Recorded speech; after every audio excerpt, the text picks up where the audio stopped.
പ്രിയപ്പെട്ട കുട്ടികളെ, ബഹുമാന്യരായിട്ടുള്ള അധ്യാപകരെ, അനധ്യാപകരെ, സ്നേഹം നിറഞ്ഞ രക്ഷിതാക്കളെ, വീണ്ടും ഒരു സ്കൂൾ കാലം വരികയായി.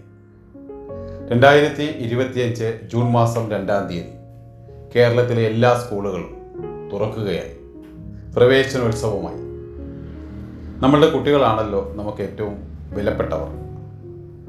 അവരുടെ ജീവിതവും അവരുടെ സന്തോഷവുമാണ് നമുക്ക് ഏറ്റവും വലുതായിട്ടുള്ളത്. നമ്മുടെ വീടുകളിൽ നിന്ന് കുട്ടികൾ സ്കൂളിലേക്ക് പോകുമ്പോൾ എന്തൊക്കെ കാര്യങ്ങൾ നമുക്ക് ശ്രദ്ധിക്കാം? ഒരുപക്ഷെ കുട്ടികൾ ബസ്സിൽ കയറിയായിരിക്കും യാത്ര ചെയ്യുന്നത്.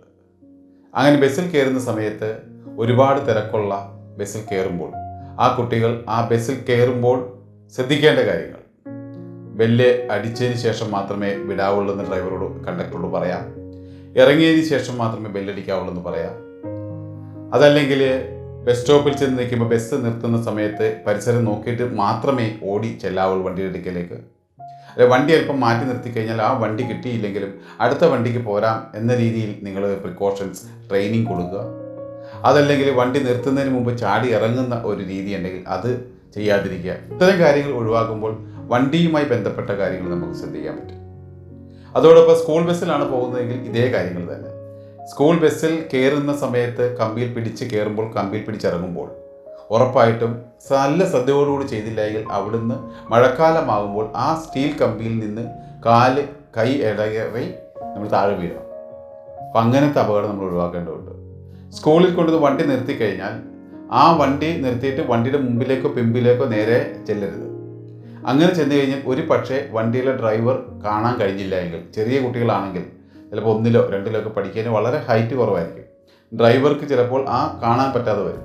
അങ്ങനെ വരുന്ന സമയത്ത് വണ്ടി മുട്ടുകയോ തട്ടുകയോ ചെയ്യാം. അത്തരം ഇൻസിഡൻറ്റുകൾ നമ്മുടെ സ്കൂൾ കോമ്പൗണ്ടിൽ വെച്ചും സ്കൂളിലേക്ക് ബസ്സിൽ കയറുമ്പോൾ ഇറങ്ങുമ്പോഴൊക്കെ സംഭവിക്കാറുണ്ട്. അപ്പം അത്തരം കാര്യങ്ങൾ നമ്മളൊന്ന് ശ്രദ്ധിക്കേണ്ടതുണ്ട്. മറ്റൊരു കാര്യം എന്ന് പറയുന്നത്, സ്കൂളിൽ നിന്ന് നമ്മൾ ചെന്ന് കഴിഞ്ഞാൽ നമ്മൾ പരിസരത്തൊക്കെ നടക്കാറുണ്ട്. നടക്കുന്ന സമയത്ത് ചിലപ്പോഴെങ്കിലും ചില സ്കൂളിൻ്റെയെങ്കിലും മതിലുകൾക്ക് ഡാമേജ് ഉണ്ടാകാറുണ്ട്. അപ്പോൾ തുടക്കത്തിൽ ഈ മഴക്കാലത്ത് ഇത്തരം മതിലുകളൊക്കെ ഉള്ള സ്ഥലങ്ങളിൽ സ്ട്രെങ്ത് ഇല്ലാത്ത മതിലാണെന്ന് തോന്നിക്കഴിഞ്ഞാൽ അത്തരം സ്ഥലങ്ങളിലേക്ക് സഞ്ചരിക്കാതിരിക്കുക. ഏതെങ്കിലും കാരണവശാൽ കാറ്റും മഴയൊക്കെ വന്നു കഴിഞ്ഞാൽ, അല്ലെങ്കിൽ എന്തെങ്കിലുമൊക്കെ വെള്ളത്തിൻ്റെ ശക്തമായ ഒഴുക്ക് കൊണ്ട് ഈ മതിൽ കോമ്പൗണ്ടിൻ്റെ സ്ട്രെങ്ത് പോയി എന്തെങ്കിലും രീതിയിൽ മറിഞ്ഞാൽ അങ്ങനെയും അപകടം ഉണ്ടാകാറുണ്ട്. അതുപോലെ തന്നെ സ്കൂൾ കോമ്പൗണ്ടിൽ തണൽ മരങ്ങളും മറ്റു മരങ്ങളൊക്കെ നിൽക്കാറുണ്ട്. ഈ മരത്തിൻ്റെ കമ്പുകളിലൊക്കെ വെള്ളം തങ്ങി നിന്നുകൊണ്ട് വെള്ളത്തിൻ്റെ ഭാരം കൂടി കൊണ്ടുകൊണ്ട് ഒരുപക്ഷെ തണൽ മരങ്ങൾ പോലെയുള്ള മരങ്ങളുടെ കമ്പൊടിഞ്ഞ് വീഴാറുണ്ട്. അത്തരം കാര്യങ്ങൾ ശ്രദ്ധിക്കുക. മരങ്ങൾക്കിടയിൽ പോയി നിൽക്കാതിരിക്കാൻ നോക്കുക. അതോടൊപ്പം തന്നെയാണ് സ്കൂളിൻ്റെ